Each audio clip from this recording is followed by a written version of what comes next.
அஸ்ஸலாமு அலைக்கும் வரஹ்மத்துல்லாஹி வபரகாத்துஹு. அல்ஹம்துலில்லாஹ். அல்லாஹுடைய மிக பெரும் அருளால் தொடர்ந்து பிதஅத் தொடர்பான பல்வேறு விதமான செய்திகளை அறிந்து வருகிறோம். அதில் தொழுகைக்காக வேண்டி நாம் தயாராகும் பொழுது பெரும்பகுதியான மக்களுடைய சிந்தனை ஓட்டம் என்னவாக இருக்கிறது என்றால், எப்படி ஒழு செய்கிறோமோ, எப்படி அந்த தொழுகைக்காக வேண்டி நாம் ஒழு செய்து அந்த பாங்கு இக்காமத் போன்ற எல்லா விதமான கிரியைகளையும் அந்த தொழுகையினுடைய சட்டங்களையும் செய்கிறோமோ, அதே போல் தொழுகைக்கு தொப்பி அவசியம் அப்படிங்கிற மாதிரி பெரும்பகுதியான மக்களுடைய சிந்தனை இருக்குது. பள்ளிக்கு போனாலே தொப்பி தான் ஞாபகம் வரும். பள்ளிக்கு போகும்போது நம்ம என்ன தொழுகிறோம் அப்படிங்கிற ஞாபகம் இருக்குதோ இல்லையோ, எதுக்கு போகிறோம் அப்படிங்கிற சிந்தனை இருக்குதோ இல்லையோ, தொழுகைக்கு சொல்வதாக இருந்தால் தொப்பி அவசியம், தொப்பி இல்லைன்னா தொழுகையே கிடையாது அப்படிங்கிற மாதிரியான ஒரு மனோ சிந்தனை பெரும்பகுதியான மக்களிடத்தில் இன்றைக்கு காணப்படுகிறது. அப்ப தொப்பி அணிவது மார்க்கத்தில் எந்த மாதிரியான நிலையில இருக்குது? ரசூலுல்லாஹ் அதை காட்டி தந்திருக்கிறார்களா?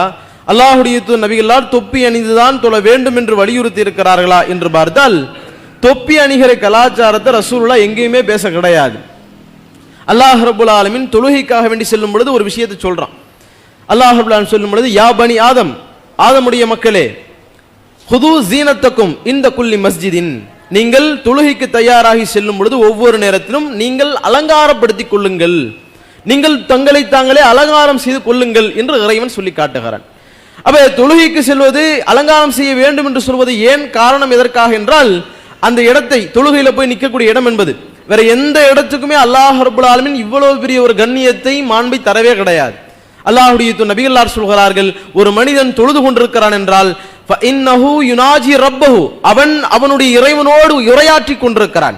இறைவனோடு டைரக்டா கலந்துரையாடக்கூடிய ஒரு இடம் தொழுகை, அந்த தொழுகைக்குரிய ஒரு நிலையாக இருக்கிறது. அப்படிப்பட்ட இடத்திற்கு நாம் வருகிறோம் என்றால் நீட்டா ட்ரெஸ் பண்ணிட்டு வரணும், அலங்காரம் செய்து கொண்டு வர வேண்டும்.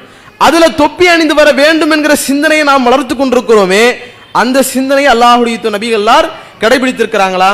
அல்லாஹ் ரெடி ஆயிட்டு வந்து அலங்காரம் செய்து கொண்டு வந்து தொழ வேண்டும் என்று சொல்றானே, அதற்கு முதல் முன்மாதிரி யார்?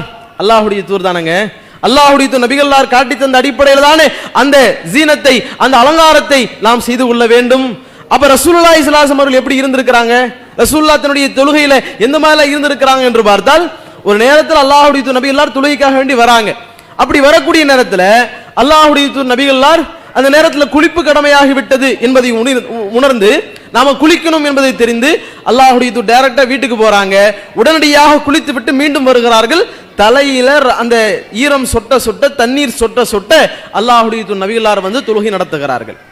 ரசூலுல்லாஹ் ரெடி ஆயிட்டு வந்தா தொழுதாங்க, அலங்காரம் செய்து கொண்டு வந்தா தொழுதாங்க. ஆனால் அல்லாஹ்வுடைய நபிகளார் தொப்பி அணிந்து விட்டு வந்தார்கள். வந்திருந்தா ரசூலுல்லாஹ்வுடைய தலையிலிருந்து சொட்டக்கூடிய ஈரம் தெரிந்திருக்குமா?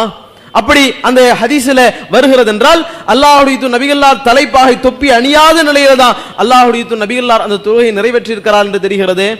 இன்னும் அல்லாஹ்வுடைய நபிகளார் சஹாபாக்கள் எந்த அளவுக்கு கூர்ந்து கவனித்திருக்கிறார் என்றால், பல தருணங்கள் அல்லாஹ்வுடைய நபிகளாருடைய அந்த மேலே இருக்கக்கூடிய முடிகளை பார்த்திருக்கிறார். எந்த அளவுக்குனா, நபிகள் நாயகம் ஸல்லல்லாஹு அலைஹி வஸல்லம் எப்படி வாக்கு எடுப்பாங்க, ரசூலுல்லாஹ் எப்படி தன்னுடைய தலைமுடியை வைத்திருந்தார்கள் என்ற அளவுக்கு அந்த சஹாபாக்கள் தெரிந்திருக்கிறார்கள். அனஸ் ரலியல்லாஹு அவர்கள் நபிகளாரோடு 10 வருடத்திற்கும் மேலாக படிவனை செய்த ஒரு சஹாபி. அந்த சஹாபி சொல்கிறார், அல்லாஹ்வுடைய நபிகளாருடைய முடி எப்படிப்பட்டதாக இருக்கும் பார்த்தா தானே சொல்ல முடியும். எப்பவுமே தொப்பி அணிய வேண்டும் என்பதை கட்டாயப்படுத்துகிறோமே, ஒரு அவசியப்படுத்துகிறோமே. அப்படிப்பட்ட நாம் தெரிந்து கொள்ள வேண்டிய விஷயம், நபிகளாரோடு இருந்த 10 வருட காலத்திற்கு மேலாக இருந்த ஒரு சஹாபி சொல்கிறார், அல்லாஹ்வுடைய நபிகளாருடைய முடிகள் ரொம்ப சுருட்ட முடியாம இருக்காது, அதற்கு நீட்டாக இருக்கக்கூடிய முடியாக இருக்காது, இரண்டுக்கு மத்தியில் இருக்கும் என்பதை சொல்கிறார்கள். அது மட்டும் இல்லாமல் ஒரு சில நேரங்களில் அல்லாஹ்வுடைய நபிகளாருடைய அந்த முடி எந்த அளவுக்கு இருந்தது அப்படின்னு சொல்லும் பொழுது, ரசூலுல்லாஹி ஸல்லல்லாஹு அலைஹி வஸல்லம் இறக்கக்கூடிய தருவாயில் அவங்களுடைய தலையில 20 முடி, தலை தாடி ரெண்டுத்தையுமே சேர்த்து 20 முடிதான் நரைத்த முடி இருக்கும் என்ற அளவுக்கு நோட் பண்றாங்கன்னா, என்ற அளவுக்கு தெரிந்திருக்கிறாங்கன்னா, ரசூலுல்லாஹ் தொப்பி அணிந்திருந்தால், நபிகளார் தொப்பி அணிந்த நிலையில எல்லா தருணங்களும் இருந்திருந்தால் இதை சொல்ல முடியுமா? இப்படிப்பட்ட நிலைப்பாட்டை சஹாபாக்களால் கண்டுபிடித்திருக்க முடியுமா? இது சஹாபாக்களால் அறிந்திருக்க முடியுமா? சிந்தித்து பாருங்கள். அப்ப ரசூலுல்லாஹ் எந்த அளவுக்கு திடகாத்திரமா இருந்திருக்கிறாங்க, எந்த அளவுக்கு அவங்க இளமையாக இருந்திருக்கிறார்கள் என்பது ஒரு பக்கம். இன்னொரு பக்கம் ரசூலுல்லாஹ் தொப்பி அணியல. அப்ப தொப்பி அணிவதற்கு இன்றைக்கு தொப்பி அணிவதா ஒரு பெரிய மார்க்கத்தினுடைய கடமை மாதிரி இன்றைக்கு சித்தரிக்கப்படுகிறது. இதுக்கு என்ன காரணம்? சில செய்திகள் வருகிறது. அல்லாஹ்வுடைய நபிகளார் மேல தலைப்பாகை அணிந்ததாக வருகிறது. அது எந்த கட்டம்? போர்க்களங்கள்.